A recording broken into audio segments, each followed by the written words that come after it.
ಈಗಾಗಲೇ ಭಾರತ ಚುನಾವಣಾ ಆಯೋಗವು ನಿನ್ನೆ ನಮ್ಮ ಲೋಕಸಭಾ ಎಲೆಕ್ಷನ್ 2024ಗೆ ಈಗಾಗಲೇ ವೇಳಾಪಟ್ಟಿಯನ್ನು ಬಿಡುಗಡೆ ಮಾಡಿದ್ದಾರೆ. ತಮ್ಮೆಲ್ಲರಿಗೂ ಗೊತ್ತಿದ್ದಾಗೆ ನಮ್ಮ ಬಳ್ಳಾರಿ ಲೋಕಸಭಾ ಕ್ಷೇತ್ರಕ್ಕೆ 9 ST ರಿಸರ್ವ್ ಕಾನ್ಸ್ಟಿಟ್ಯೂನ್ಸಿಗೆ ಅಧಿಸೂಚನೆ ನಾವು 12/4/2024ಗೆ ಹೊರಡಿಸ್ತೀವಿ. ನಾಮಪತ್ರ ಸಲ್ಲಿಸಲಿಕ್ಕೆ 19/4/2023 ಕೊನೆಯ ದಿನಾಂಕ ಆಗಿರುತ್ತೆ. ನಾಮಪತ್ರ ಪರಿಶೀಲನೆಯನ್ನು ನಾವು 20/4/2024ಗೆ ಮಾಡ್ತೀವಿ. ಯಾವುದಾದ್ರೂ ಉಮೇದುವಾರವನ್ನು ಅವ್ರ ಹೆಸರನ್ನು ಹಿಂದೆ ತಗೊಳ್ಳಿಕ್ಕೆ ಇಷ್ಟ ಇದ್ದರೆ ಅವರು 22/4/24ವರೆಗೆ ಮಾಡ್ಬೋದು. ನಮ್ಮ ಬಳ್ಳಾರಿ ಲೋಕಸಭಾ ಕ್ಷೇತ್ರಕ್ಕೆ 7/5/2024ಗೆ ಮತದಾನ ದಿನಾಂಕ ನಿಗದಿಪಡಿಸಲಾಗಿದೆ. ಹಾಗಾಗಿ ಮತ್ತೆ ಎಣಿಕೆ ದಿನಾಂಕವನ್ನು 4/6/2024ಗೆ ಈಗಾಗಲೇ ನಿಗದಿಪಡಿಸಲಾಗಿದೆ. ಸಂಪೂರ್ಣ ಚುನಾವಣೆ ಪ್ರಕ್ರಿಯೆಯನ್ನು ಪೂರ್ಣಗೊಳಿಸಬೇಕಾದ ದಿನಾಂಕವನ್ನು 6/6/2024 ನಿಗದಿಪಡಿಸಲಾಗಿದೆ. ಮತದಾನದ ಸಮಯ ಬೆಳಗ್ಗೆ 7ರಿಂದ ಸಂಜೆ 6ವರೆಗೆ ಇರುತ್ತೆ. ಸೊ ಬಳ್ಳಾರಿ ಲೋಕಸಭಾ ಕ್ಷೇತ್ರ ಸಂಬಂಧಪಟ್ಟಾಗೆ ನಿಮಗೆ ಮತದಾರರ ಡೀಟೇಲ್ಸ್ ಕೊಡಬೇಕಾದ್ರೆ ನಮ್ಮ ಬಳ್ಳಾರಿ ಲೋಕಸಭಾ ಕ್ಷೇತ್ರ ವ್ಯಾಪ್ತಿಯಲ್ಲಿ 8 ವಿಧಾನಸಭಾ ಕ್ಷೇತ್ರ ಬರುತ್ತೆ. 88 ಹಡಗಲಿ, 89 ಹಗರಿಬೊಮ್ಮನಹಳ್ಳಿ, 90 ವಿಜಯನಗರ, 91 ಕಂಪ್ಲಿ, 93 ಬಳ್ಳಾರಿ, 94 ಬಳ್ಳಾರಿ ಸಿಟಿ, 95 ಸಂಡೂರು ಹಾಗೂ 96 ಕೂಡ್ಲಿಗಿ. ಒಟ್ಟಾರೆ ಲೋಕಸಭಾ ಕ್ಷೇತ್ರ ವ್ಯಾಪ್ತಿಯಲ್ಲಿ 18,65,341 ಮತದಾರರು ಈಗಾಗಲೇ ಫೈನಲ್ ಲಿಸ್ಟ್ ಪ್ರಕಾರ ಈಗಾಗಲೇ ಇಡಲಾಗಿದೆ. ಈಗಲೂ ಸಹ ಯಾರಾದರೂ ಮತದಾರರು ಅವ್ರ ಹೆಸರನ್ನು ಮತದಾರ ಪಟ್ಟಿಗೆ ಸೇರಿಸಲಿಕ್ಕೆ ಇಷ್ಟ ಇದ್ದರೆ ಅವರು ಹೆಸರನ್ನು ಅವರು ಫಾರ್ಮ್ 6 ಮುಖಾಂತರ ಅಥವಾ ಫಾರ್ಮ್ 8 ಮುಖಾಂತರ ಸಲ್ಲಿಸ್ಬೋದು. ನಮ್ಮ ಬಳ್ಳಾರಿ ಲೋಕಸಭಾ ಕ್ಷೇತ್ರಕ್ಕೆ EP ratio population to elector ratio ನೋಡಬೇಕಾದ್ರೆ 65.21% ಇದೆ. ನಮ್ಮ ಬಳ್ಳಾರಿ ಜಿಲ್ಲೆ ಲೋಕಸಭಾ ಕ್ಷೇತ್ರಕ್ಕೆ ಜೆಂಡರ್ ರೇಷಿಯೋ ಲಿಂಗಾನುಪಾತ ನೋಡಬೇಕಾದ್ರೆ 1027 for every 1000 male 1027 female voters ಅದೇ. ಈಗ ನಮ್ಮ ಈ 9 ಲೋಕಸಭಾ ಕ್ಷೇತ್ರಕ್ಕೆ ಒಟ್ಟಾರೆ 1972 ಮತಗಟ್ಟೆಗಳನ್ನು ನಾವು ಈಗಾಗಲೇ ನಿಗದಿಪಡಿಸಿದ್ವಿ. ಟೋಟಲ್ ಪೋಲಿಂಗ್ ಸ್ಟೇಷನ್ ಲೊಕೇಶನ್ ಅಂದರೆ ಒಂದೊಂದು ಲೊಕೇಶನಲ್ಲಿ ಒಂದೊಂದು ವೇಳೆ ಒಂದಕ್ಕಿಂತ ಜಾಸ್ತಿನೂ ಮತಗಟ್ಟೆ ಇರ್ಬೋದು. ಸೊ ಒಟ್ಟಾರೆ ನಮ್ಮಲ್ಲಿ 367 ಅರ್ಬನ್ ಪೋಲಿಂಗ್ ಲೊಕೇಶನ್ ಇದ್ದಾವೆ. 788 ರೂರಲ್ ಲೊಕೇಶನ್ ಇದೆ.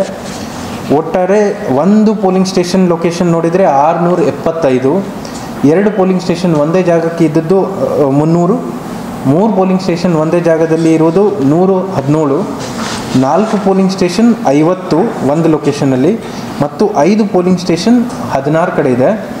ಒಂದೇ ಜಾಗದಲ್ಲಿ 6 ಪೋಲಿಂಗ್ ಸ್ಟೇಷನ್ 8 ಕಡೆ ಇದ್ದಾವೆ. ಒಂದು ಕಡೆ 7 ಪೋಲಿಂಗ್ ಸ್ಟೇಷನ್ ಇದ್ದಾವೆ ಮತ್ತು ಒಂದು ಕಡೆ 8 ಪೋಲಿಂಗ್ ಸ್ಟೇಷನ್ ಇದೆ. ಸೊ ನಮ್ಮ 9 ಬಳ್ಳಾರಿ ಲೋಕಸಭಾ ಕ್ಷೇತ್ರಕ್ಕೆ ಸಂಬಂಧಪಟ್ಟಾಗೆ ಔಟ್ ಆಫ್ 1972 ಪೋಲಿಂಗ್ ಸ್ಟೇಷನ್ ನಾವು ಈಗಾಗಲೇ 64 ವಲ್ನರೇಬಲ್ ಪಾಕೆಟನ್ನು ಐಡೆಂಟಿಫೈ ಮಾಡಿದ್ದೀವಿ. ಅದರ ಪ್ರಕಾರ 64 polling ಸ್ಟೇಷನನ್ನು ಗುರುತಿಸಿದ್ದೀವಿ.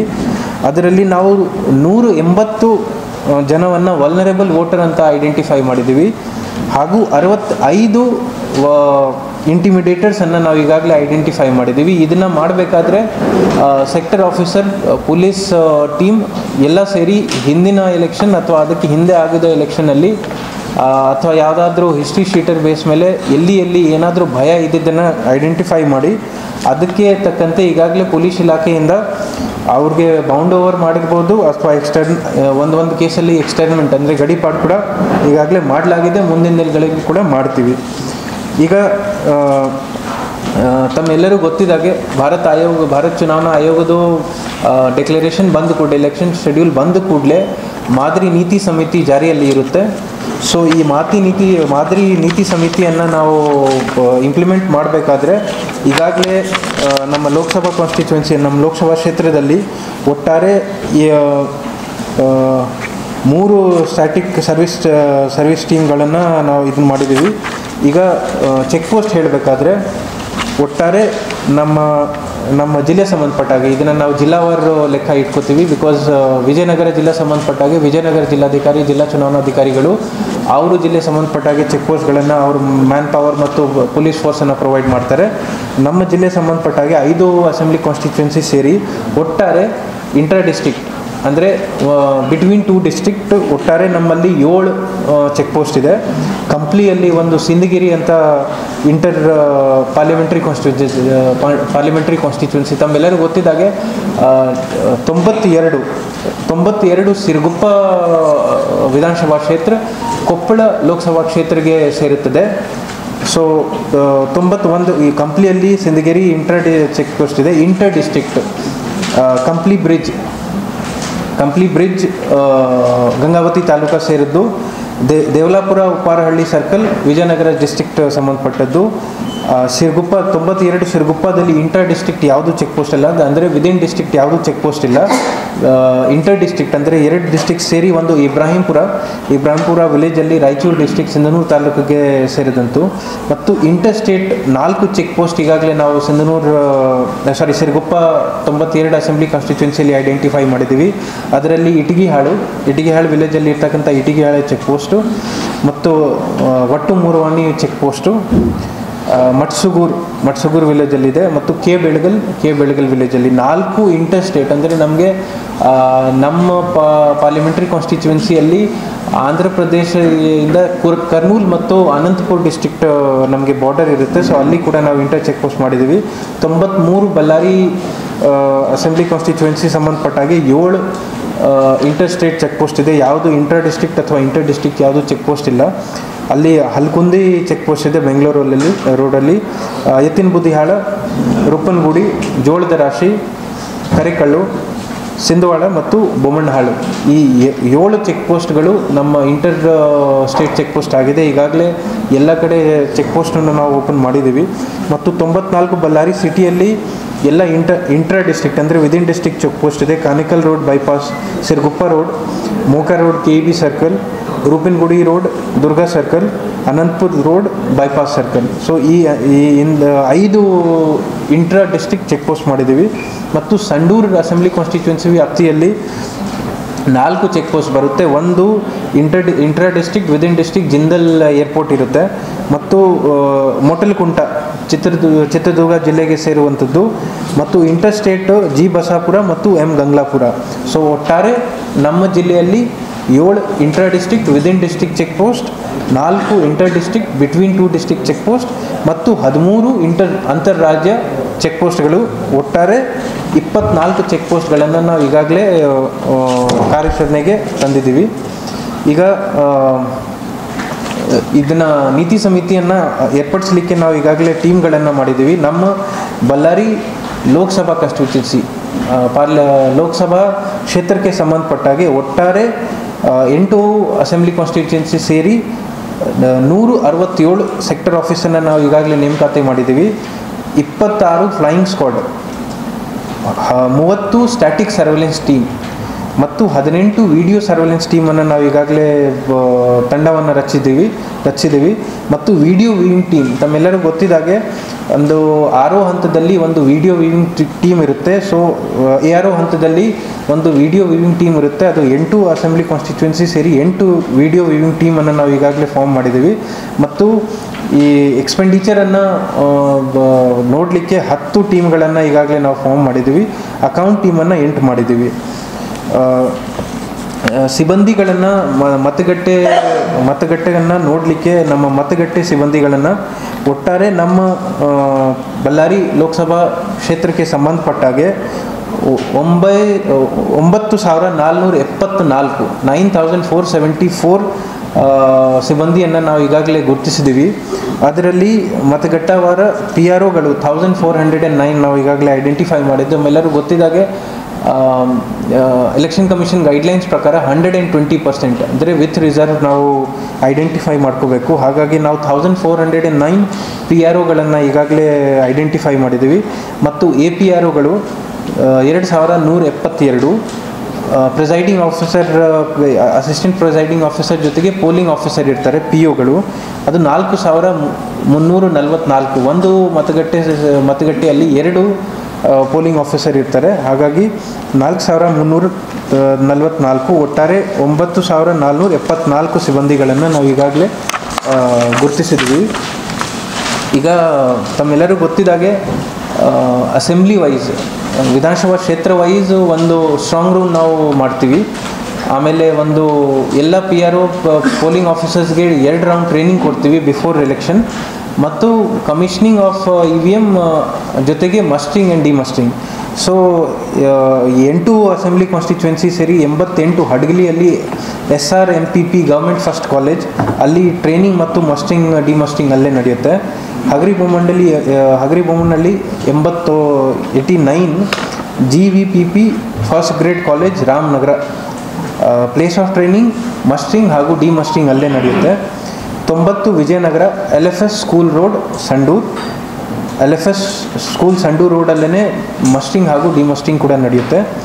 91 Kampli Saint Philomena public school near SP circle Bellary, mustering ಹಾಗೂ ಡಿಮಸ್ಟಿಂಗ್ ಕೂಡ ಅಲ್ಲೇ ಮಾಡ್ತೀವಿ. 93 ಬೆಳ್ಳಾರಿ, ಇದಕ್ಕೆ ಗೌರ್ಮೆಂಟ್ ಪಾಲಿಟೆಕ್ನಿಕ್ ಕಾಲೇಜ್ ಬಳ್ಳಾರಿಯಲ್ಲಿ ನಾವು ಈಗಾಗಲೇ ಮಸ್ಟಿಂಗ್ ಡಿಮಸ್ಟಿಂಗ್ ಹಾಗೂ ಟ್ರೈನಿಂಗ್ ಕಾರ್ಯಗಳನ್ನು ಏರ್ಪಡಿಸಲಿಕ್ಕೆ ಪ್ಲ್ಯಾನ್ ಮಾಡಿದ್ದೀವಿ. 94 Bellary city Saint John's PU college. 95 Sandur government degree college ಸಂಡೂರಲ್ಲಿ. 96 Kudligi government united pre graduate college Kudligi. ಈ ಒಟ್ಟಾರೆ ಕೌಂಟಿಂಗ್ಗೆ ನಾವು ರೈಮೆಕ್ ಇಂಜಿನಿಯರಿಂಗ್ ಕಾಲೇಜ್ ಬಳ್ಳಾರಿ ಸಿಟಿಯಲ್ಲಿ ನಾವು ಈಗಾಗಲೇ ಪ್ಲ್ಯಾನ್ ಮಾಡಿದ್ದೀವಿ.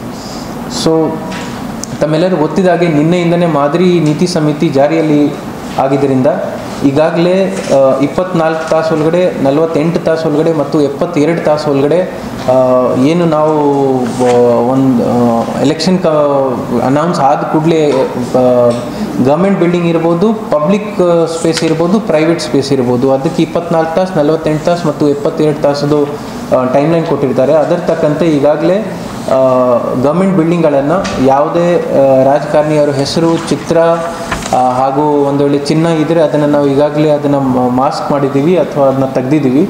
ಹಾಗೂ ಎಲ್ಲ ಚೀಫ್ ಆಫೀಸರ್, ಪಟ್ಟಣ ಪ್ರದೇಶ ಆಯುಕ್ತರು, ಉಪಾಯುಕ್ತರು ಮತ್ತು ನಮ್ಮ ಬಳ್ಳಾರಿ ಕಾರ್ಪೊರೇಷನ್ ಕಮಿಷನರ್ಗೆ ಹಾಗೂ ಗ್ರಾಮೀಣ ಪ್ರದೇಶದಲ್ಲಿ ಇರ್ತಕ್ಕಂಥ PDOಗಳಿಗೆ ಈಗಾಗಲೇ ನಿರ್ದೇಶನ ಕೊಟ್ಟಿದ್ದೀವಿ. ತಾಲೂಕಾ ಮಟ್ಟದಲ್ಲಿ EO ಪಂಚಾಯತಿ, ತಾಲೂಕಾ ಪಂಚಾಯತಿ MCC ನೋಡಲ್ ಆಫೀಸರ್ ಆಗಿರ್ತಾರೆ ಅವರು ಹಾಗೂ ನಮ್ಮ ತಹಸೀಲ್ದಾರ್ಗಳು ಇಬ್ಬರೂ ಸೇರಿ ಈ ನೀತಿ ಸಮಿತಿಯಲ್ಲಿ ಏನೇನು ಆ್ಯಕ್ಷನ್ ಆಗಬೇಕು ಅದಕ್ಕೆ ನಾವು ಈಗಾಗಲೇ ಅವ್ರಿಗೆ ನಿರ್ದೇಶನ ಕೊಟ್ಟಿದ್ದೀವಿ. ಇಲ್ಲಿ ಬರೋಕ್ಕೂ ಮುಂಚೆ ನಾವು ಈಗಾಗಲೇ ಪೊಲಿಟಿಕಲ್ ಪಾರ್ಟಿ ಜೊತೆ ಒಂದು ಮೀಟಿಂಗ್ ಮಾಡಿಕೊಂಡು ಅವ್ರಿಗೂ ಕೂಡ ನೀತಿ ಸಮಿತಿ ಇರುವಾಗ ಯಾವ ರೀತಿ ಕ್ಯಾನ್ವಸಿಂಗ್ ಮಾಡಬೇಕು, ಯಾವ ರೀತಿ ಪರ್ಮಿಷನ್ ತೊಗೋಬೇಕು, ಯಾವುದೇ ಅನೈತಿಕ ಚಟುವಟಿಕೆ ಆಗಲಿ ಅಥವಾ ಯಾವುದೇ ಪ್ರಲೋಭನ ಆಗಲಿ ಅದನ್ನ ಕೊಡಬಾರ್ದು ಅಂತ ಹೇಳಿ ನಾವು ಈಗಾಗಲೇ ಅವ್ರಿಗೂ ಕೂಡ ತಿಳಿಸಿದ್ದೀವಿ. ಅವ್ರ ಮುಖಾಂತರ ಅವರು ಪಾರ್ಟಿ ಪಕ್ಷದವ್ರಿಗೂ ಕೂಡ ಇದನ್ನು ತಿಳಿಸ್ಲಿಕ್ಕೆ ನಾವು ಈಗಾಗಲೇ ಅವ್ರಿಗೆ ನಿರ್ದೇಶನ ಕೊಟ್ಟಿದ್ದೀವಿ. ಈ ಮುಂದಿನ ದಿನಗಳಲ್ಲಿ ತಮ್ಮೆಲ್ಲರೂ ಸಹಯೋಗದೊಂದಿಗೆ ಮತ್ತು ಜಿಲ್ಲಾಡಳಿತ, ಜಿಲ್ಲಾ ಪಂಚಾಯತಿ, ಜಿಲ್ಲಾ ಪೊಲೀಸ್ ಇಲಾಖೆಯಿಂದ ಒಟ್ಟಾರೆ ಆ್ಯಸ್ ಅ ಟೀಮ್ ಈ ಒಂದು ಚುನಾವಣೆ ಕೆಲಸವನ್ನು ನಾವು ಸರಿಯಾಗಿ ಮಾಡ್ತೀವಿ ಅಂತ ತಮ್ಮೆಲ್ಲರಿಗೂ ಕೇಳ್ಕೊಡ್ಲಿಕ್ಕೆ ಇಷ್ಟಪಡ್ತೀನಿ. ಈಗಾಗಲೇ ಇರೋದು ಎಲೆಕ್ಷನ್ ಕಮಿಷನ್ ಗೈಡ್ಲೈನ್ಸ್ ಪ್ರಕಾರ ಲಾಸ್ಟ್ ಡೇ ಆಫ್ ನಾಮಿನೇಷನ್ಗಿಂತ 12 ದಿವಸ ಮುಂಚೆ, ಸೊ 9ನೇವರೆಗೆ 19 ಲಾಸ್ಟ್ ಡೇಟ್ ಆಗಿದ್ದರಿಂದ 9ವರೆಗೆ ನಾವು 10 ಡೇಸ್ ಅಲ್ಲಿರೂ ಕೊಡ್ಬೋದು, ಬಟ್ ಕನ್ಸಿಡರ್ ಮಾಡಲ್ಲ ಅನ್ಸುತ್ತೆ. ನೀವು ಅರ್ಜಿ ಯಾವಾಗಲೂ ಕೊಡ್ಬೋದು, ಆದರೆ ಈ ಲೋಕಸಭಾ ಚುನಾವಣೆಗೆ 9th ಏಪ್ರಿಲ್ ಒಳಗಡೆ ಅರ್ಜಿ ಕೊಟ್ಟರೆ ಅದನ್ನು ನಾವು ವಿಲೇವಾರಿ ಮಾಡ್ತೀವಿ. ಅದಾದಮೇಲೆ ಬಂದರೆ ನಾವು ಫ್ರೀಸಿಂಗ್ ಆಫ್ ಪೀರಿಯಡ್ ಅಂತ ಇರ್ತವೆ, ಅದನ್ನು ನಾವು ಕನ್ಸಿಡರ್ ಮಾಡಲ್ಲ. ಎಲೆಕ್ಷನ್ ಮುಗಿದ ಕೂಡಲೇ ಮತ್ತೆ ಅದನ್ನು ಕ್ಲಿಯರ್ ಮಾಡ್ತೀವಿ. ಹೌದು, ಆಗಿದೆ. ಆಗಿದೆ ನಿರ್ಮಾಣನೂ ಮಾಡಲಾಗಿದೆ. ಈಗಾಗಲೇ ಸಿಬ್ಬಂದಿಗಳ ಕೂಡ ನೇಮಕ ಮಾಡಲಾಗಿದೆ. ನಾವು ನಿನ್ನೆಯಿಂದನೇ ವಾಟ್ಸಪ್ಪಲ್ಲಿ ಎಲ್ಲ ಚೆಕ್ ಪೋಸ್ಟ್ಗಳಲ್ಲಿ ಸಿಬ್ಬಂದಿಗಳು ಹೋಗಿದ್ದಾರೆ ಏನಂತ ಚೆಕ್ ಮಾಡ್ತಾ ಇದ್ದೀವಿ. ಇದಾದಮೇಲೆ ನಾನು ಮತ್ತು COZP ಅವರು ಪೊಲೀಸ್ ಇಲಾಖೆದವರು ಹೋಗಿ ಪ್ರತಿ ಚೆಕ್ ಪೋಸ್ಟ್ಗಳನ್ನು ಕಡ್ಡಾಯವಾಗಿ ಓಪನ್ ಆಗಿದೆಯಾ, ಅಲ್ಲಿ ಮೂಲಭೂತ ಸೌಕರ್ಯ ಡ್ರಿಂಕಿಂಗ್ ವಾಟರ್ ಇರ್ಬೋದು, ಫ್ಯಾನ್ಸ್ ಇರ್ಬೋದು, ಟೇಬಲ್ಸು, ಚೇರ್ಸು, ಎಲೆಕ್ಟ್ರಿಸಿಟಿ ಕನೆಕ್ಷನ್ ಮತ್ತು ಒಂದು ಚೆಕ್ ಪೋಸ್ಟಲ್ಲಿ 3 ಜನ ಇರ್ತಾರೆ. 3 ಜನ ಇಲ್ಲ, ಸಿವಿಲ್ ಇಲಾಖೆ, ಪೊಲೀಸ್ ಇಲಾಖೆ, ಎಕ್ಸೈಸು ಎಲ್ಲ ಸೇರಿ ಒಂದು ಇಂಟಿಗ್ರೇಟೆಡ್ ಚೆಕ್ ಪೋಸ್ಟನ್ನು ಮಾಡಬೇಕು ಅಂತ ಎಲೆಕ್ಷನ್ ಕಮಿಷನ್ ಗೈಡ್ಲೈನ್ಸ್ ಆಗಿದ್ದರಿಂದ ನಮ್ಮಲ್ಲಿ ಇರ್ತಕ್ಕಂಥ ಸಿಬ್ಬಂದಿಗಳನ್ನು 3 ಜನ ಒಂದು ಚೆಕ್ ಪೋಸ್ಟ್ಗೆ ಹಾಕ್ತೀವಿ. ಸ್ಟಾಫ್ನು ಇರ್ಬೋದು, ಏನು ಅವೈಲಬಿಲಿಟಿ ಪ್ರಕಾರ ಮಾಡ್ತೀವಿ. ಅವರಿಗೆ ಆಮೇಲೆ ತಮಗೆ ಗೊತ್ತಿದ್ದಾಗೆ ಅಲ್ಲಿ ಇರ್ತಕ್ಕಂಥ ಸ್ಟ್ಯಾಟಿಕ್ ಚೆಕ್ ಪೋಸ್ಟ್ ಆಗಲಿ ಅಥವಾ ಫ್ಲೈಯಿಂಗ್ ಸ್ಕ್ವಾಡ್ ಆಗಲಿ, ಅದರಲ್ಲಿ ಒಬ್ಬರು ಟೀಮ್ ಲೀಡರ್ಗೆ ನಾವು ಈಗಾಗಲೇ ಎಕ್ಸಿಕ್ಯೂಟಿವ್ ಮಜಿಸ್ಟ್ರೇಟ್ ಪವರನ್ನು ನಾವು ಕೊಟ್ಟಿದ್ದೀವಿ.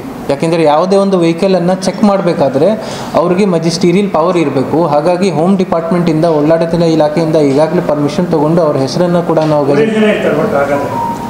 ಇನ್ನು ಒಂದು ಈ ಶಿಫ್ಟಲ್ಲಿ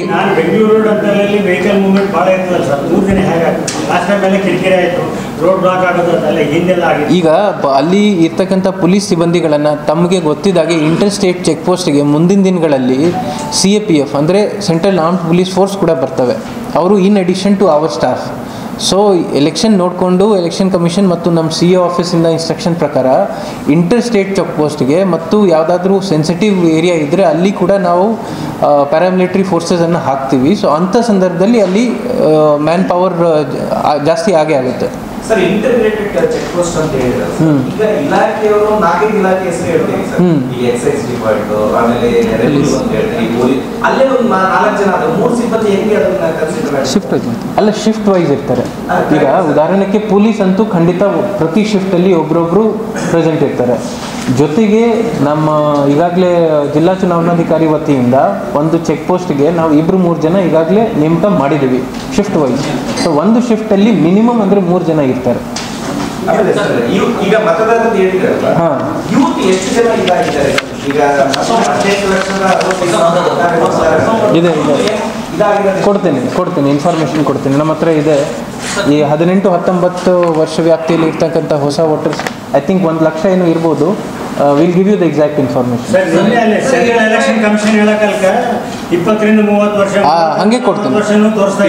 ಹಂಗೆ ಕೊಡ್ತೀನಿ. ನಮ್ಮ ಲೋಕಸಭಾ ವ್ಯಾಪ್ತಿ ಸರಿ ಎಲ್ಲ ಕೊಡ್ತೀನಿ. 85 ಮೇಲ್ಪಟ್ಟದ್ದು, PWD ವೋಟರ್, ಟ್ರಾನ್ಸ್ಜೆಂಡರ್, 18, 19, 20, 30 ಎಲ್ಲ ನಮ್ಮ ಹತ್ರ ಇನ್ಫಾರ್ಮೇಷನ್ ಇದೆ. ವಿದಿನ್ 10 ಮಿನಿಟ್ಸ್ ಏಜ್ ವೈಸ್ ಕೊಡ್ತೀವಿ. ಈಗ ಯಾವಾಗಿಂದ SSR ಇಂದ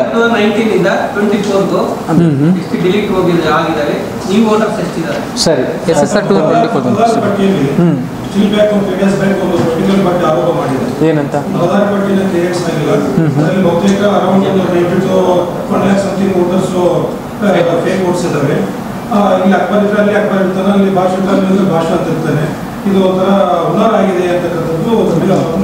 ಇಲ್ಲ, ನಮಗೂ ಕೂಡ ಇನ್ಫಾರ್ಮೇಷನ್ ಬಂದಿದೆ. ಬಟ್ ತಮ್ಮೆಲ್ಲರಿಗೂ ಗೊತ್ತಿದ್ದಾಗೆ ನಾವು ಪ್ರತಿ ವರ್ಷ ಒಂದು ಸ್ಪೆಷಲ್ ಸಮರಿ ರಿವಿಷನ್ ಅಂತ ಮಾಡ್ತೀವಿ. ಆ ಸ್ಪೆಷಲ್ ಸಮರಿ ರಿವಿಷನ್ನಲ್ಲಿ ಫಾರ್ಮ್ 6, 7, 8.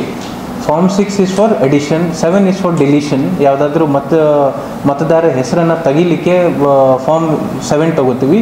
ಮತ್ತು ಫಾರ್ಮ್ 8 ಇಸ್ ಫಾರ್ ಶಿಫ್ಟಿಂಗ್.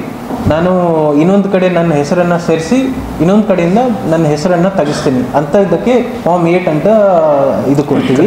ಈಗಾಗಲೇ ಏನು ನಮ್ಮ ಸ್ಪೆಷಲ್ ಸಮರಿ ರಿವಿಷನ್ ಪ್ರಕಾರ ಎಷ್ಟು ಫಾರ್ಮ್ 6, 7, 8 ಬಂದಿದೆ ಅದನ್ನು ನಾವು ವಿಲೇವಾರಿ ಮಾಡಿದ್ದೀವಿ. ತಮ್ಮೆಲ್ಲರೂ ಗೊತ್ತಿದ್ದಾಗೆ ಈ last 6 months, last 1 year before election voluntary ಆಗಿ ಹೆಸರು ತೆಗಿಯಂಗಿಲ್ಲ.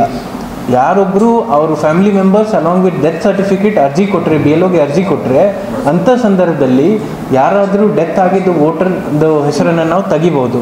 ಸೊ ಹಾಗಾಗಿ ಅದೇ ರೀತಿ ನಾವು ಈ ಎಕ್ಸಸೈಸನ್ನು ಹಿಂದಿನ 6 ತಿಂಗಳಿಂದನೇ ಮಾಡ್ತಾಯಿದ್ದೀವಿ.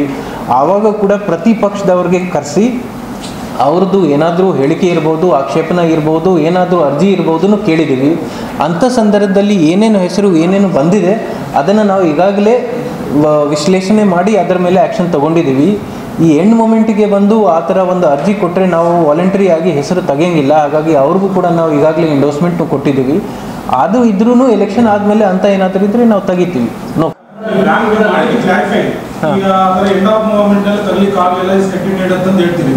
ಈಗ ಇದನ್ನ ಏನಂತ ಕನ್ಸಿಡರ್ ಮಾಡ್ತೀರಿ? ಈಗ ಅವ್ರ ಹತ್ರನೂ ಸೇಮ್ ಮತದಾರ ಪಟ್ಟಿ ಇದೆ, ಇಲ್ಲ ಶಾರ್ಟ್ ತಗೊಂಡಿದ್ದಾರೆ. ಇದು ಒಂಥರ ಅಫೆನ್ಸಿಬಲ್ ವೋಟರ್ ಲಿಸ್ಟ್ ಆಗಲ್ವಾ? ಅವ್ರೇನೋ ಇದು ಫೇಕ್ ಅಂತ ಅವ್ರು ಕ್ರಿಯೇಟ್ ಮಾಡಿ ನೀವು ತರಲಿಕ್ಕೆ ಆಗಿಲ್ಲ ಅಂತ ನೀವು ಅಗ್ರಿ ಮಾಡ್ತಾ ಇದ್ದೀರಾ? ಇಲ್ಲ ಇಲ್ಲ ಇಲ್ಲ, ನಾನು ಏನು ಹೇಳಿದೆ, ಒಂದು ಸೆಕೆಂಡ್ ದಯವಿಟ್ಟು ನನ್ನ ಮಾತನ್ನು ಮತ್ತೊಮ್ಮೆ ಕೇಳ್ಕೊಳ್ಳಿ. ಸ್ಪೆಷಲ್ ಸಮರಿ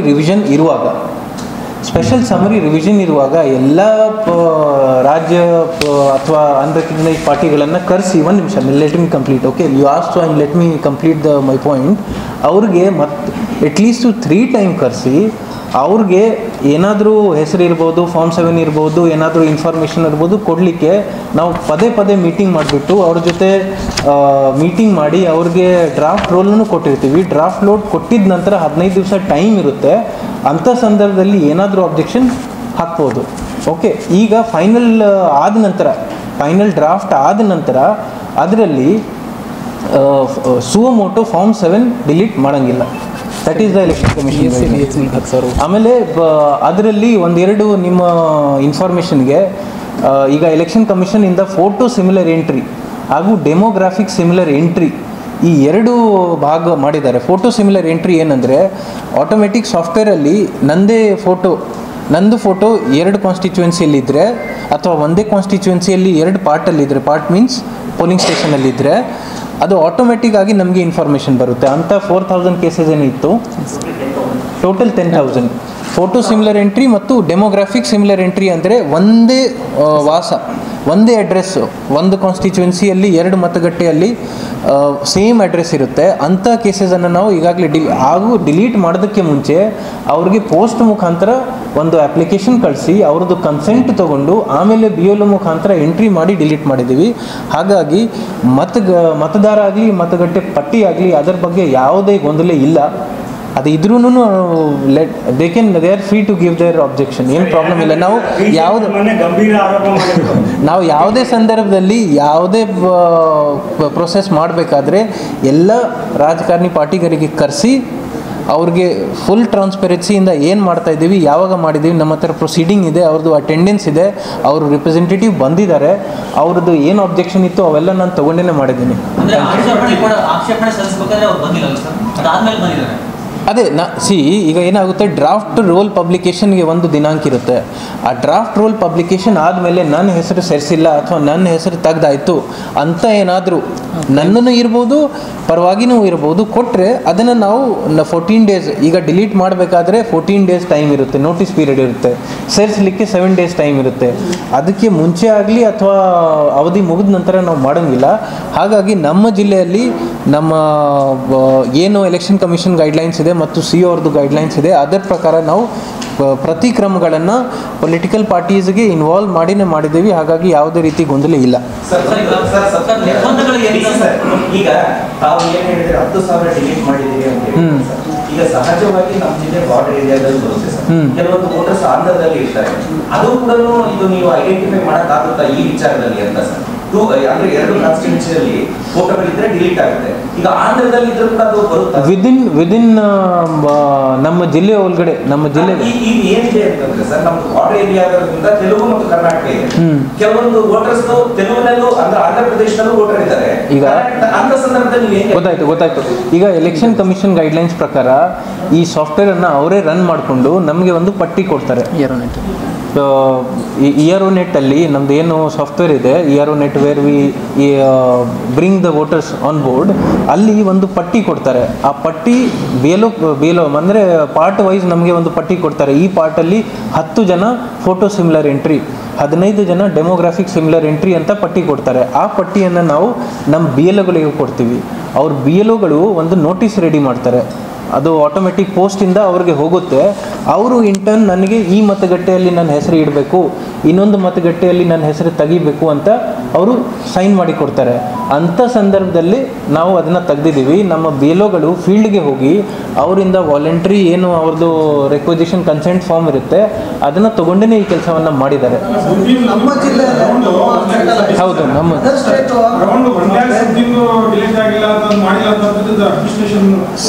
ಅಲಿಗೇಷನ್ಗೆ ಏನು I cannot give justification for allegation. ನಾನು ಈಗಾಗಲೇ ಹೇಳಿದ್ದೀನಿ, ನಾವು ಯಾವುದೇ ಒಂದು ಸರ್ವೆ ಏನು ನಮ್ಮದು ಸ್ಪೆಷಲ್ ಸಮ್ಮರಿ ರಿವಿಷನ್ ಇದೆ ಅದನ್ನು ಮಾಡಬೇಕಾದ್ರೆ ಎಲ್ಲ ಪಕ್ಷದವ್ರಿಗೆ ಸೇರಿಸಿ ಪ್ರೀವಿಯಸ್ ಆಗಿ ಮೀಟಿಂಗ್ ಮಾಡ್ತೀವಿ, ಡ್ರಾಫ್ಟ್ ರೂಲ್ ಇರುವಾಗ ಮಾಡ್ತೀವಿ, ಫೈನಲ್ ಪಬ್ಲಿಷ್ ಮಾಡಬೇಕಾದ್ರೂ ಮಾಡ್ತೀವಿ.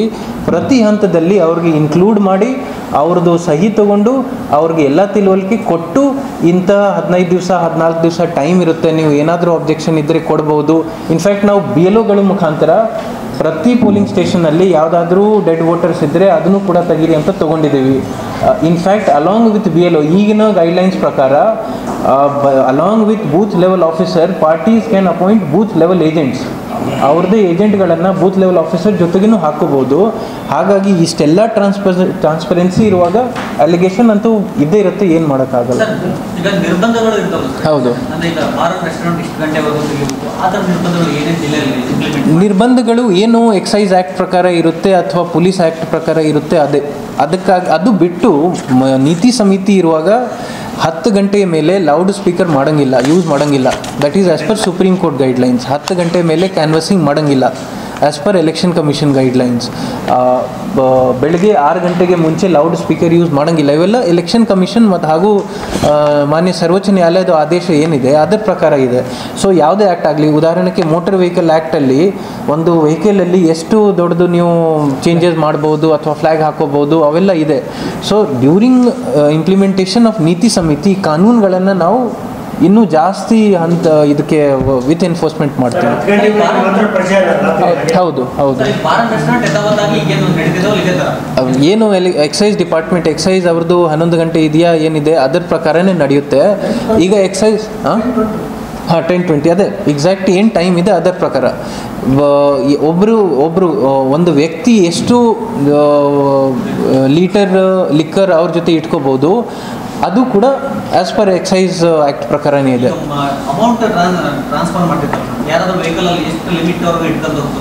ಈಗ ಚೆಕ್ ಪೋಸ್ಟಲ್ಲಿ 50,000ಕ್ಕಿಂತ ಜಾಸ್ತಿ ಕ್ಯಾಶ್ ಸಿಕ್ಕರೆ ಚೆಕ್ ಪೋಸ್ಟ್ಗಳಲ್ಲಿ ಅನ್ಅಕೌಂಟೆಡ್ 50,000 ಅಂದರೆ ನನ್ನ ಹತ್ರ 1 ಲಕ್ಷ ದುಡ್ಡು ಇರ್ಬೋದು, ಅದಕ್ಕೆ ತಕ್ಕಂತೆ ಬ್ಯಾಂಕ್ ಚಲಾನ್ ಇದೆ, ಅದು ಇದ್ದರೆ ಪರವಾಗಿಲ್ಲ.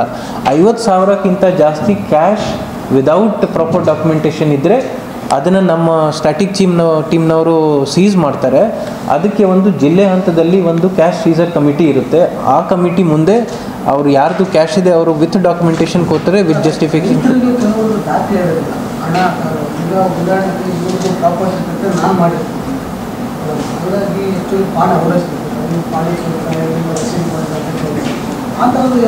ಯಾಕೆಂದರೆ ಆ ಸಂದರ್ಭದಲ್ಲಿ ನಮಗೆ ಏನು ಗೊತ್ತಾಗಲ್ಲ. ಈಗ ಚೆಕ್ ಪೋಸ್ಟ್ ಇರೋದು ಚೆಕ್ ಪೋಸ್ಟ್ ನಮ್ಮೆಲ್ಲರಿಗೂ ಗೊತ್ತಿದ್ದಾಗೆ ಎಲ್ಲದಕ್ಕೂ ಒಂದೇ ಕಾನೂನು. 50,000ಕ್ಕಿಂತ ಜಾಸ್ತಿ ಕ್ಯಾಶ್ ವಿದೌಟ್ ಜಸ್ಟಿಫಿಕೇಶನ್, ನನ್ನ ಹತ್ರ ಸೇಲ್ ಡೀಡ್ ಇರ್ಬೋದು. ಅಂಥ ಕೇಸಸ್ ಇದ್ದರೆ ಕ್ಯಾಶ್ ಸೀಸರ್ ಕಮಿಟಿಯಲ್ಲಿ ಅದನ್ನು ಒಂದು ಸ್ವಲ್ಪ ವೆರಿಫೈ ಮಾಡ್ತಾರೆ. ಆ ಗ್ರಾಮಿಂದ ಮತ್ತು ಇಲ್ಲಿಂದ ಇನ್ಫಾರ್ಮೇಷನ್ ತೊಗೊಂಡು ಅದ್ರ ಮೇಲೆ ಆ್ಯಕ್ಷನ್ ತಗೋತಾರೆ. ಜಿಲ್ಲೆಯಲ್ಲಿ ಎಲ್ಲಾದರೂ ಸಮಸ್ಯೆಗಳಿದ್ದಾವೆ, ಹೀಗಾಗಿ ನಾವು ಚುನಾವಣೆ ಬಹಿಷ್ಕಾರ ಮಾಡ್ತೀವಿ ಅಂತ ಹೇಳಿರೋ ಪ್ರಕರಣಗಳು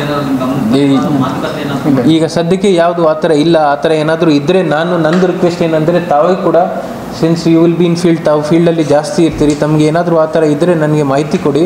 ನಾವು ಯಾವುದೇ ಕಾರಣಕ್ಕೂ ಯಾವುದೇ ಗ್ರಾಮ ಆಗಲಿ, ಯಾವುದೇ ಪಕ್ಷದಾಗಲಿ, ಯಾವುದೇ ವರ್ಗದವರಾಗಲಿ ಅವ್ರಿಗೆ ಈ ಒಂದು ಏನು ಲೋಕತಂತ್ರದ ಪರ್ವ ಇದೆ ಅದರಲ್ಲಿ ಎಲ್ಲರೂ ಭಾಗಿಸ್ಬೇಕು ಅಂತ ನಾನು ಕೇಳ್ಕೊಡ್ತೀನಿ. ಅವ್ರಿಗೆ ಏನಾದರೂ ಆದ ರೀತಿ ಏನಾದರೂ ಸಮಸ್ಯೆ ಇದ್ದರೆ ಅದನ್ನು ನಾವು ಆಡಳಿತದಿಂದ ಬಗೆಹರಿಸೋಣ. ಈ ಹಿಂದೆ ನಡೆದಂತಹ ಪ್ರಕರಣದಲ್ಲೂ ಕೂಡ ಆ ಸಂದರ್ಭದಲ್ಲಿ ಅಂದ್ರೆ ವಿಧಾನಸಭಾ ಚುನಾವಣೆಯ ಸಂದರ್ಭದಲ್ಲಿ ಅಲ್ಲಿ ಡಸ್ಟ್ ಸಂಬಂಧಪಟ್ಟಂತೆ ದೂರು ಕೂಡ ಕೊಟ್ಟಿದ್ದರಂತೆ ಮತ್ತು ಇದು ಬಹಿಷ್ಕಾರ ಇತ್ತು ಸರ್. ಈ ಸಂದರ್ಭದಲ್ಲೂ ಕೂಡ ಆ ವಿಚಾರದಲ್ಲ ಕೂಗು ಅಲ್ಲಿ ಕೇಳಿ ಬರ್ತಾ ಇದೆ. ಎಡಿಸಿ ಸರ್ ಈಗಾಗಲೇ ಭೇಟಿಯಾಗಿದ್ದಾರೆ ಅನ್ನೋದು ಮಾಹಿತಿ ಇದೆ ಸರ್. ಆ ನಿಟ್ಟಿನಲ್ಲಿ ಏನಾದರೂ ಇದಾಗಿದೆಯಾ ಸರ್? ನನ್ಗೆ ಗೊತ್ತಿದ್ದಾಗೆ ಈಗಾಗಲೇ ಸಹಾಯಕ ಆಯುಕ್ತರ ಹಂತದಲ್ಲಿ ಒಂದು ಹಿಯರಿಂಗ್ ಮಾಡಿಕೊಂಡು ಅದನ್ನು ಬಗೆಹರಿಸಿದ್ದಾರೆ. ಅವರು ಏನು ಮುಂಜಾಗ್ರತೆ ಕ್ರಮಗಳನ್ನು ತಗೋಬೇಕು ಅವರು ಇನ್ಸ್ಟ್ರಕ್ಷನ್ ಕೊಟ್ಟಿದ್ದಾರೆ. ಮುಂದಿನ ದಿನಗಳಲ್ಲಿ ನಾನು ಅವ್ರ ಜೊತೆ ಒಂದು ಕೂತ್ಕೊಂಡು ಹಂಗೆ ಏನಾದರೂ ಇದ್ದರೆ ಅದನ್ನ ಇತ್ಯರ್ಥ ಮಾಡ್ತೀನಿ. ಸರ್, ಮತದಾರರು ಖುಷಿಯಿಂದ ಮತ ಹಾಕ್ತಿರ್ತಾರೆ. ಪಿಂಕ್ ಬೂತ್ ಆದರೆ ಮಾದರಿ ಬೂತ್ ಆದರೆ ಏನಾದರೂ ಗುರುತಿಸಿದ್ರೆ ಮಾಡಿಸ್ತೀವಿ. ಪಿಂಕ್ ಬೂತ್ನು ಮಾಡ್ತೀವಿ ಮತ್ತು PWD ಅಂದರೆ ನಮ್ಮ ವಿಕಲಚೇತನವ್ರಿಗೆ ಸ್ಪೆಷಲ್ ಆಗಿ ಬೂತ್ನು ಮಾಡ್ತೀವಿ. ಅದು ಮುಂದಿನ ದಿನಗಳಲ್ಲಿ ಬಂದಾಗ ವಿಲ್ ಟೇಕ್ ಆ್ಯಕ್ಷನ್ ತಮ್ಮೆಲ್ಲರಿಗೂ ತಿಳಿಸ್ತೀವಿ. ಹೌದು ಟೋಲ್ ಫ್ರೀ ನಂಬರ್ ಇದೆ. ಸೋಷಿಯಲ್ ಮೀಡಿಯಾ ಮಾನಿಟರಿಂಗ್ ನಮ್ಮಲ್ಲಿ 5 ರೀತಿ, ನಮ್ಮ ಜಿಲ್ಲಾಧಿಕಾರಿ ಕಚೇರಿಯಲ್ಲಿ 5 ರೀತಿ ಸೆಲ್ ಮಾಡಿರ್ತೀವಿ. ಒಂದು 1950 ಅಂತ ಇದೆ. ಯಾವುದೇ ವ್ಯಕ್ತಿ ಈ ಟೋಲ್ ಫ್ರೀ ನಂಬರಲ್ಲಿ ಫೋನ್ ಮಾಡಿಬಿಟ್ಟು ಏನಾದರೂ MCC ಸಂಬಂಧಪಟ್ಟಾಗಿ ಇರ್ಬೋದು, ವೋಟರ್ ಲಿಸ್ಟ್ ಸಂಬಂಧಪಟ್ಟ ಯಾವುದೇ ಆಸ್ಪೆಕ್ಟ್ ಆಫ್ ಎಲೆಕ್ಷನ್ಗೆ ಸಂಬಂಧಪಟ್ಟಾಗಿ ಏನಾದರೂ ಫೀಡ್ಬ್ಯಾಕ್ ಇರ್ಬೋದು, ಗ್ರೀವೆನ್ಸ್ ಇರ್ಬೋದು ಇದ್ದರೆ ಅವರು ಕೊಡ್ಬೋದು. ಆ 1950 ನಮ್ಮ ಕಚೇರಿಯಲ್ಲೇ, ಜಿಲ್ಲಾಧಿಕಾರಿ ಕಚೇರಿಯಲ್ಲಿದೆ. ಅದನ್ನು ನಾವು 3 ಶಿಫ್ಟಲ್ಲಿ ಅದಕ್ಕೆ ಜನನೂ ಹಾಕಿದ್ದೀವಿ. ಜೊತೆಗೆ ಸೋಷಿಯಲ್ ಮೀಡಿಯಾ ಮಾನಿಟರಿಂಗ್ ಟೀಮ್ ಅಂತ ಇದೆ, ಮೀಡಿಯಾ ಮಾನಿಟರಿಂಗ್ ಟೀಮ್ ಅಂತ ಇದೆ, ಮತ್ತು ಸಿ-ವಿಜಿಲ್ ಮಾನಿಟರಿಂಗ್ ಟೀಮ್. ತಮ್ಮೆಲ್ಲರೂ ಗೊತ್ತಿದ್ದಾಗೆ ಸಿ-ವಿಜಿಲ್, ನಂದು ರಿಕ್ವೆಸ್ಟ್ ಏನಂದರೆ ತಾವೆಲ್ಲರೂ ಈ ಸಿ-ವಿಜಿಲ್ ಆ್ಯಪ್ ಬಗ್ಗೆ ಮತ್ತು know your candidate KYC app ಬಗ್ಗೆ ಒಂದು ಸ್ವಲ್ಪ ಮಾಹಿತಿ ಕೊಡಬೇಕು. ಸಿ-ವಿಜಿಲ್ ಆ್ಯಪ್ ಅಂದರೆ ಎಲ್ಲೂ ಒಂದು ಕಡೆ ಯಾವುದೇ ಒಂದು ಸಂದರ್ಭದಲ್ಲಿ ನೀತಿ ಸಮಿತಿ ಉಲ್ಲಂಘನವನ್ನು ಆಗ್ತಿದ್ರೆ ಯಾರೇ ಸಾರ್ವಜನಿಕರು ಅದನ್ನು ಒಂದು ಸಿ-ವಿಜಿಲ್ ಆ್ಯಪ್ ಅಂತ ಮಾಡಿದ್ದಾರೆ, ಡೌನ್ಲೋಡ್ ಮಾಡಿಕೊಂಡು ಒಂದು ಫೋಟೋ ತೊಗೊಂಡು ಅಪ್ಲೋಡ್ ಮಾಡಿದರೆ ನಮ್ಮ ಫ್ಲೈಯಿಂಗ್ ಸ್ಕ್ವಾಡ್ನವರು ವಿದಿನ್ 100 ಮಿನಿಟ್ಸ್ 100 ನಿಮಿಷ ಒಳಗಡೆ ಅದನ್ನು ಇತ್ಯರ್ಥ ಮಾಡಬೇಕು. ಒಂದು ವೇಳೆ MCC ವೈಲೇಷನ್ ಇದ್ದರೆ ಆ್ಯಕ್ಷನ್ ತೊಗೋಬೇಕು. ಎಕ್ಸ್ಪೆಂಡಿಚರ್ ರಿಲೇಟೆಡ್ ಇರ್ಬೋದು, ಕ್ರಿಮಿನಲ್ ರಿಲೇಟೆಡ್ ಇರ್ಬೋದು, ಅಥವಾ ಜಸ್ಟಿಫೈಡ್ ಇದ್ದರೆ ಅದಕ್ಕೆ ಒಂದು ಎಂಡೋರ್ಸ್ಮೆಂಟ್ ಇಶ್ಯೂ ಮಾಡ್ತಾರೆ. ಸೊ ಸಿ-ವಿಜಿಲ್ ಆ್ಯಪ್ ಬಗ್ಗೆ ತಾವೆಲ್ಲರೂ ಒಂದು ಸ್ವಲ್ಪ ಪ್ರಚಾರ ಕೊಟ್ಟರೆ ನಮ್ಮ ಜಿಲ್ಲೆ ವ್ಯಾಪ್ತಿಯಲ್ಲಿ ಎಲ್ಲೋ ಒಂದು ಕಡೆ ನೀತಿ ಸಮಿತಿ ಉಲ್ಲಂಘನೆಯನ್ನು ಆಗ್ತಿದ್ರೆ ಅದನ್ನು ನಾವು ಅಟೆಂಡ್ ಮಾಡ್ಕೋಬೋದು. ಇಲ್ಲ, ಅದು ಅನಾಮಧೇಯ ಇರುತ್ತೆ. ಅದು ಯಾರು ಮಾಡಿದ್ದಾರೆ ಅಂತ ಗೊತ್ತಾಗಲ್ಲ. ಇನ್ಫ್ಯಾಕ್ಟ್ ನಾವು ನಮ್ಮ ಟ್ರೈನಿಂಗಲ್ಲಿ ಕೂಡ ನಾವು ಹೇಳಿದ್ದೀವಿ, ನಮ್ಮ ಸಿಬ್ಬಂದಿ ಇರ್ಬೋದು, ಅವ್ರಿಗೂ ಒಂದು ಭಯ ಇರ್ಬೋದು ನಾಳೆ ಏನಾದರೂ ಗೊತ್ತಾಗುತ್ತೆ ಅಂತ. ಸೊ ಸಿ-ವಿಜಿಲ್ ಆ್ಯಪಲ್ಲಿ ಓನ್ಲಿ ದ ಕಂಪ್ಲೇಂಟ್ ಕಮ್ಸ್. ನಮ್ಮ ಏನು ಒಂದು ಸಿ-ವಿಜಿಲ್ದು ಮಾನಿಟರಿಂಗ್ ಟೀಮ್ ಇದೆ ಅವ್ರಿಗೆ ಕಂಪ್ಲೇಂಟ್ ಬರುತ್ತೆ. ಇಂಟರ್ನ್ ಒಂದು FSPನವ್ರಿಗೆ ನಮಗೆ ಬ್ಯಾಕೆಂಡಲ್ಲಿ ಅಡ್ಮಿನಿಸ್ಟ್ರೇಟಿವ್ ಲಾಗಿನ್ ಇದೆ, ಸಾರ್ವಜನಿಕರಿಗೆ ಓಪನ್ ಲಾಗಿನ್ ಇದೆ. ಅವ್ರಿಗೆ ಲಾಗಿನ್ ಇಲ್ಲ, ಜಸ್ಟ್ ಡೌನ್ಲೋಡ್ ಮಾಡ್ಕೊಂಡು ಮಾಡ್ಬೋದು. ಸೊ ಅಂಥ ಸಂದರ್ಭದಲ್ಲಿ ನಮಗೆ ಕಂಪ್ಲೇಂಟ್ಸ್ ಗೊತ್ತಾಗುತ್ತೆ. ಸರ್, ಈಗ ಕೋಡ್ ಆಫ್ ಕಂಡಕ್ಟ್ ನಿನ್ನೆಯಿಂದ ಇಂಪ್ಲಿಮೆಂಟ್ ಆಗಿದೆ. ಅಲ್ಲಿಂದ ಇಲ್ಲಿವರೆಗೂ ಯಾವುದಾದ್ರು ವೈಲೇಷನ್ ಕೇಸಸ್ ಇದಕ್ಕೆ ನಾವು ಪ್ರತಿದಿನ ಇನ್ನೊಂದು ಮಾಹಿತಿ ತಮ್ಮೆಲ್ಲರಿಗೂ ಇರಲಿ.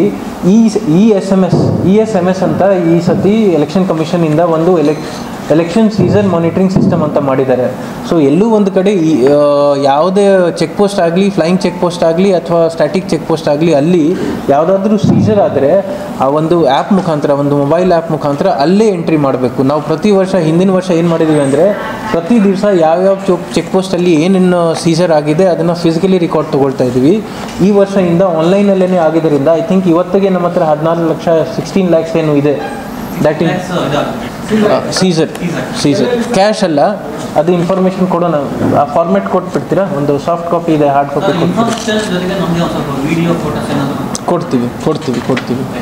ಈಗಾಗಲೇ ತಮ್ಮೆಲ್ಲರೂ ಗೊತ್ತಿದ್ದಾಗೆ ನಮ್ಮ CUZP ಅವರು ಸ್ವೀಪ್ ಅಂದರೆ ಸಿಸ್ಟಮೆಟಿಕ್ ವೋಟರ್ ಅವೇರ್ನೆಸ್ ಪ್ರೋಗ್ರಾಮ್ ಅಂತ ಏನು ಎಲೆಕ್ಟರಲ್ ಅವೇರ್ನೆಸ್ ಪ್ರೋಗ್ರಾಮ್ ಅಂತ ಇದೆ ನಮ್ಮ ಜಿಲ್ಲೆ ವ್ಯಾಪ್ತಿಯಲ್ಲಿ, ನಮ್ಮ ಲೋಕಸಭಾ ಕ್ಷೇತ್ರ ವ್ಯಾಪ್ತಿಯಲ್ಲಿ ಹೆಚ್ಚಿಗಿಂತ ಜಾಸ್ತಿ ಮತದಾನ ಆಗಬೇಕು ಅಂತ ಹೇಳಿ ಈಗಾಗಲೇ ನಾವು ಒಂದು ಕಾರ್ಯಕ್ರಮವನ್ನು ಏರ್ಪಡಿಸಲಿಕ್ಕೆ ರೆಡಿ ಇದ್ದೀವಿ. ಅದಕ್ಕೆ ತಮ್ಮದು ಕೂಡ ಸಹಯೋಗ ಇದ್ದರೆ ನಾವು ಮ್ಯಾಕ್ಸಿಮಮ್ ವೋಟರ್ಸ್ಗೆ ಒಂದು ಅವಕಾಶ ಸಿಗಲಿ ಅಂತ ನಮ್ಮ ಕಡೆಯಿಂದ ಇದನ್ನು ನಾವು ಮಾಡ್ತೀವಿ. Will give you promotional videos ಮತ್ತು ಸಿ ಆಫೀಸಿಂದ ಬಂದಿದೆ.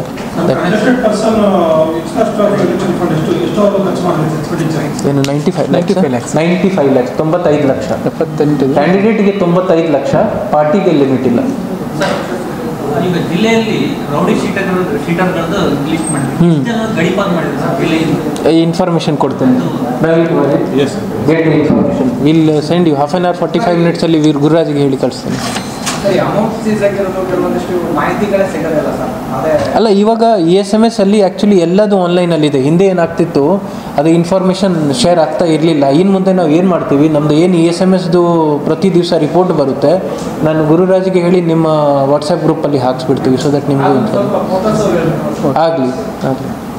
Yield thank you. ಬಳ್ಳಾರಿಯ ನಿರಂತರ ಸುದ್ದಿಗಾಗಿ ಬಳ್ಳಾರಿ ಬೆಳಗಾಯಿತು ಚಾನೆಲ್ನ ಸಬ್ಸ್ಕ್ರೈಬ್ ಮಾಡಿ ಹಾಗೂ ಬೆಲ್ ಐಕಾನ್ ಒತ್ತಿ.